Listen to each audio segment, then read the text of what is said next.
first the protest scene in season 1 where we see all these people and all this energy and all this rage, and then shots ring out. And immediately all the rage just evaporates and all we see is fear and blind terror, and there's this song playing. It's a great haunting remix. I'll put the link in the description. The cinematography just incredible, but more importantly, one of the major themes of Handmaid's Tale is about protesting before things get too late. And we see a couple things. One, we see how hard protesting can be, and it's one thing when you go out and protest and you know there's going to be no violence against you. It's quite another thing to go out when you know there's going to be violence and you realize how hard standing up to tyranny can be. And two, hopefully that motivates people to get out and protest before it gets to violence. And there is a time where you can protest and hopefully resolve things without violence. We see here they waited till there was going to be violence, so unfortunately maybe they waited till it was a bit too late. And then second moment related to waiting till things are too late, when June, we get this great scene where we get these flashbacks of her and her mom is this radical and wants to protest and change things and fight, and June seems a little more wanting to maintain normalcy and get a promotion, focus on her career, and we see how this kind of causes a bit of a rift between them, and obviously we know what happens with Gilead forming, and then June is watching that slideshow and she sees the photo of her mom. It's basically a slave, and the scenes we got of her mom being such a independent, proud, fiery person, to see her reduced to that and to see the guilt that June must feel. And that was a through line of season 2, was the guilt that June felt like it was all her fault, whether it was that guy who helped her and then she saw him dead, but none more so with her mom, and seeing her mom reduced to that and feeling like it was partly her fault for not having her priorities straight and for not fighting harder. It was gut-wrenching, and then the fact that she named her baby after her mom just made that moment hit even harder as well, so probably that would be moment number 2 for me. And then third, the scene of Serena going to a college campus, and we see her get booed and heckled and shouted down.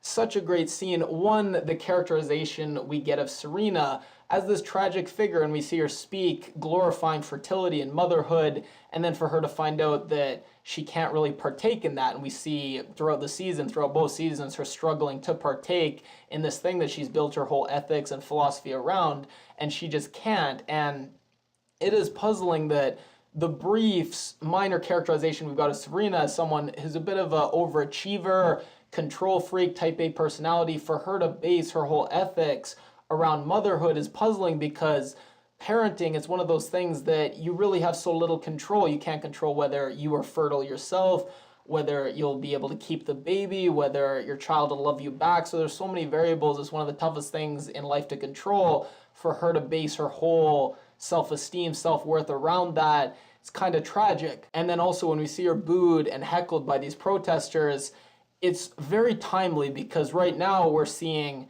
this kind of battle between Antifa, anti-fascists, and the far right, and we see the far right getting their free speech taken away in a way that perhaps has never happened before in America, and I think most people would probably be against that if you asked them about it.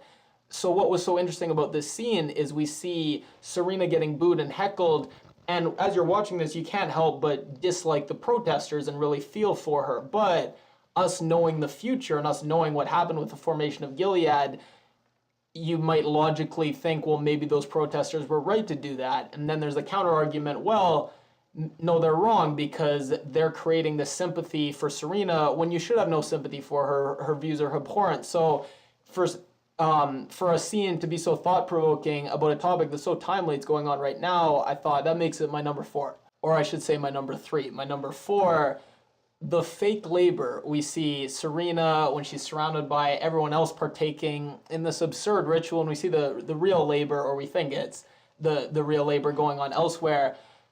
For Gilead, who again pays all this lip service to being the natural order of things and being in line with nature and how things should be done and God's will, here you see just that it's the complete opposite. It's this kind of weird human delusion and abhorrent creation that's so unnatural and so clearly set up to benefit certain people at the expense of others, and clearly is not the natural order of things. Now, 5th moment I put on this list, not necessarily because it's good, but because it is true to the nature of the show, for better or worse. So the stadium scene at the beginning of season 2, the best example of, I think, a unique Handmaid's Tale feature of these kind of spectacles and this horror. We just saw it in the last episode with the swimming pool scene, just these horrible public displays of violence where we see again the cinematography, the fantastic soundtrack,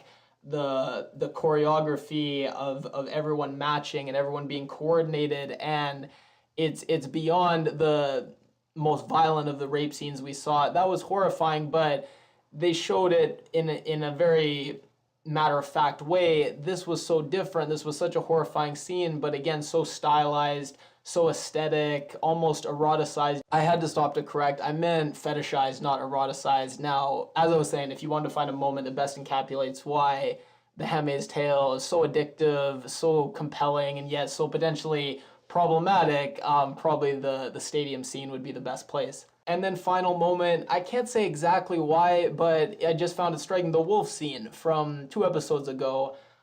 My interpretation, honestly, I feel like the wolf looks for prey and looks for victims, and when it was looking at June, it didn't see any prey. It didn't see a victim. It saw maybe not necessarily a fellow wolf, but definitely someone who was ready to fight.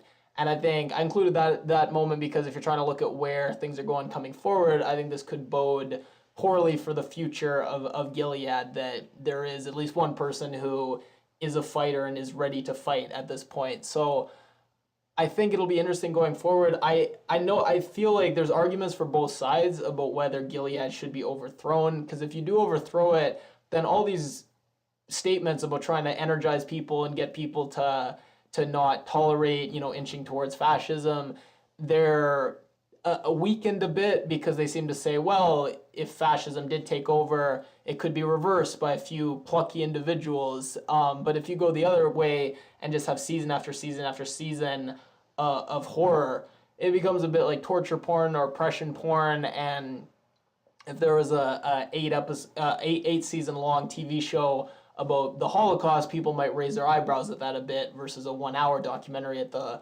Holocaust. Like, how much just horror and misery and suffering do you want to put with no sign of abating? So I think they're in a bit of a damned if they do, damned if they don't situation, and I don't know which way they're going to take it, so it'll be interesting. Hopefully the finale kind of gives us an idea, but I think we'll probably have to wait till season 3 at least to find out.